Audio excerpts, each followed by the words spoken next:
Welcome to Cyber Espresso Podcast, your quick shot of cybersecurity insights with industry leaders. I welcome today's guest, Wes Spencer, co-founder of Empath. Wes, welcome to our podcast.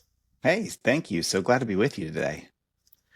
So, Wes, I was reading one of your quote, and I would like you to elaborate a little bit more. You were saying cyber risk is not just a technical problem; it's a business opportunity. I love it. Can you please provide more insight? Well, sure. We cyber people, most of us don't come from boardroom conversations. We haven't been classically trained in finance and business management. And so we're expected to sit now in the boardroom and have board level discussions. And yet most of us don't have experience doing that, right? And so what do? We shift into talking about cyber risk. We shift into talking about threats.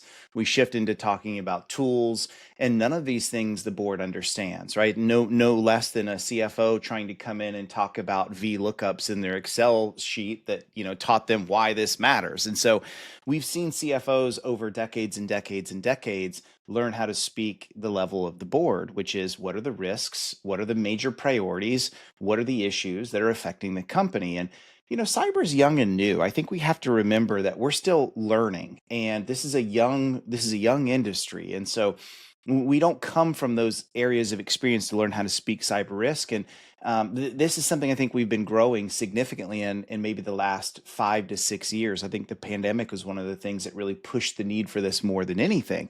And so, I think that's where security leaders are today, is learning how to speak that and understanding that if we don't come from the background, we better learn how to pick up the language. Yeah, I love it. Uh, I work with MSPs a lot. They face challenges like a other organization, but also there's abundance of opportunities, I think, in front of them. In your opinion, what is one key strategy MSPs should adopt to remain competitive in today's market? Yeah. So for MSPs in particular, they have this burden of juggling lots and lots of clients. And even if they don't handle, like most of them handle multiple industry verticals.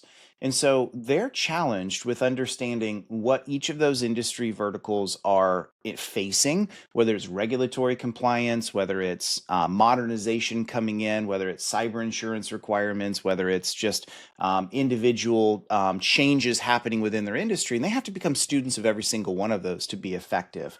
And what I've discovered is most MSPs are not really taking the time to truly become students of their clients well enough. It's not sufficient anymore as an MSP to walk into a client and say, we can provide your Microsoft licenses, we can provide your technology strategy on your roadmap and your life cycles. We've got to come in and we've got to learn how the business operates, how the industry operates, and then learn how to walk into those conversations and say, based on what we know, we can build for you a technology strategy that's all encompassing of the things that you need to be able to do to succeed. So again, the compliance requirements, the security requirements, the IT requirements, the business transformation requirements, all of these things, this is what makes an MSP successful today in today's day and age.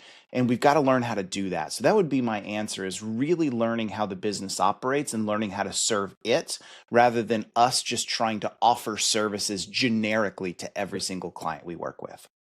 Perfect. And what will be the top threats that you see that they should be aware of? As we've shifted very heavily into the cloud, Mhm. I'm still seeing MSPs not doing a good enough job with securing the cloud, right? So whether it's conditional access inside of Microsoft, it's really understanding where our data flows are. These are the things that are coming back to bite us in the future, right? MSPs have done a good job in addressing the ransomware threat. Not that it's reduced, but the business resiliency side of understanding how to recover in time, how to have like cyber insurance aligned with it and bringing the right parties. And we've done a good job with that.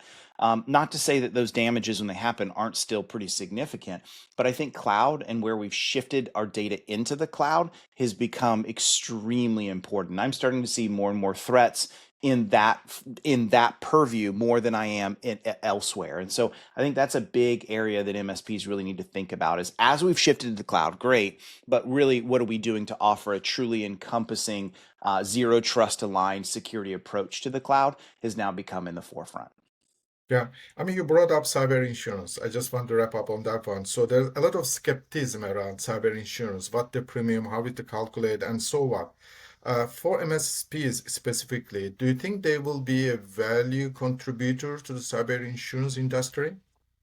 I'm hoping that it becomes more and more symbiotic, right? You are Mhm. correct that when you look at premiums, they tend to range. There's not good visibility into why this carrier is this much and that carrier is that much. We go through what's called hard markets, we go through soft markets, where the industry really kind of opens up and closes down, and the costs and how expensive it is to acquire insurance, the requirements to get it.